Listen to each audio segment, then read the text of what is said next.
Impossible de passer à côté, même de ce côté-ci de la Manche, le roi Charles III a été couronné, ce samedi 6 mai, en l'abbaye de Westminster à Londres. Si l'enthousiasme des Britanniques demeure présent bien que moindre, la cérémonie ayant captivé moins de téléspectateurs que les funérailles de la reine Elisabeth II, il n'est pas toujours compris en dehors des frontières du Royaume-Uni. La famille royale britannique est même régulièrement tournée en dérision. Ce lundi 8 mai, c'est l'humoriste Philippe Caverivière qui s'en est donné à cœur joie, au micro de RTL, en proposant aux auditeurs qui auraient manqué l'événement un condensé caustique des festivités du week-end.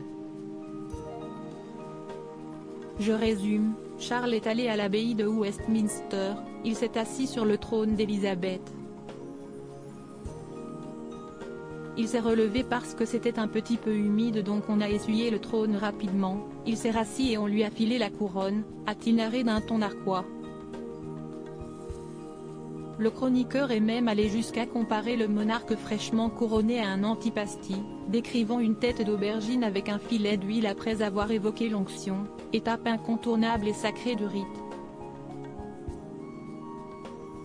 Loin de se contenter de cette comparaison tout sauf flatteuse, Philippe Caverivière en avait une autre en réserve au moment d'évoquer la parade du couple royal, Charles en carrosse, c'est un mélange entre Cendrillon et Dumbo. Couronnement de Charles III et Camilla, complicité, émotion. Retour sur les moments forts de la journée et la reine Camilla également moquée par Philippe Caverivière. La reine Camilla n'a pas été épargnée par l'humoriste qui officie également tous les samedis soirs dans Quelle époque, sur France 2. Vous avez vu que Camilla s'est baissée, c'était un joli moment car elle doit faire la révérence devant Charles.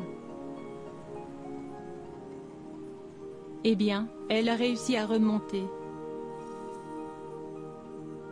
À 75 ans, une révérence, c'est une cascade, c'est un pari sur l'avenir.